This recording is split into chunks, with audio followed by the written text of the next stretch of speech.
So I was staying in a hotel in downtown Chicago for a 3-day work conference. It was an older building, but they'd done a recent renovation, exposed brick and the lobby faux marble counters. That kind of trendy industrial chic vibe. My room was on the 10th floor, and the elevator was one of those sleek ones, where you push the button and it takes you to your floor. There was a small, round, unlit button right under B1 that didn't appear to be labeled, and it looked like it didn't belong. You know, the kind of thing that a janitor might know about, but not a paying guest.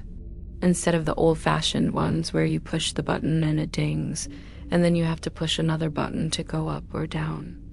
The screen flickered, and the normally soothing voice that announced the floor or told you that it was going up or down stayed silent. The hum of the motor also changed, like it was struggling against something heavier. Then the elevator slowed, lurched, and came to a stop. Then the elevator began to descend. The walls were bare, exposed concrete with long smudges and scrape marks, like something had been dragged along them. There were no signs, no doors, just a long corridor disappearing into the dimness ahead. Anyway, it's the second night, and I did just come back from dinner, and I was waiting for the elevator to head back up to my floor, and I noticed something odd. A soft dragging shake, shame coming from somewhere deeper in the shaft. It wasn't footsteps. It wasn't exactly a voice. It was slow and rhythmic, like breathing.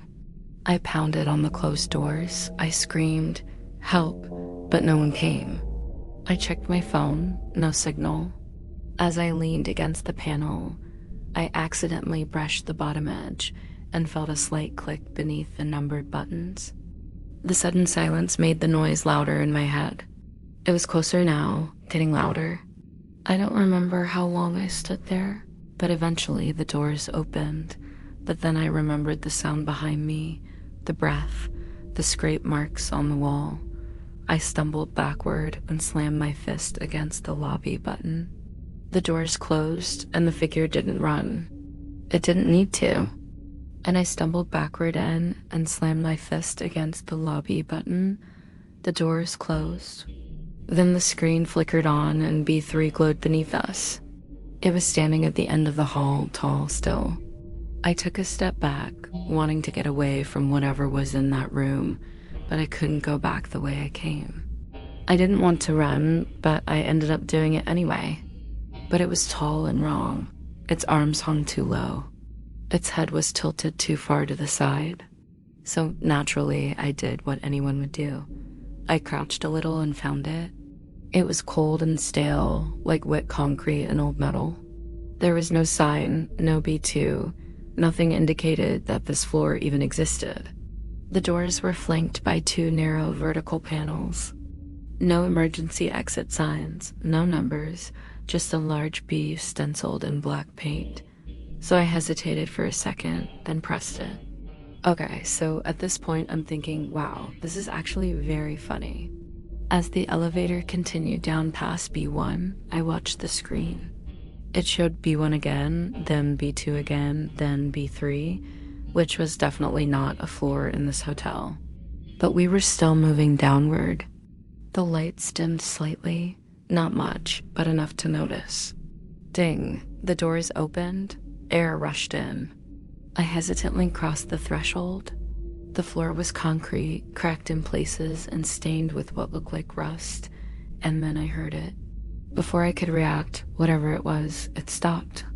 As I got to the elevator and pounded the open door button, I heard the dragging sound again. The dragging stopped. I think I breathed a sigh of relief I didn't know I was holding. I tried every other button I could see. B1, lobby, anything. The panel was unlit. It was dead.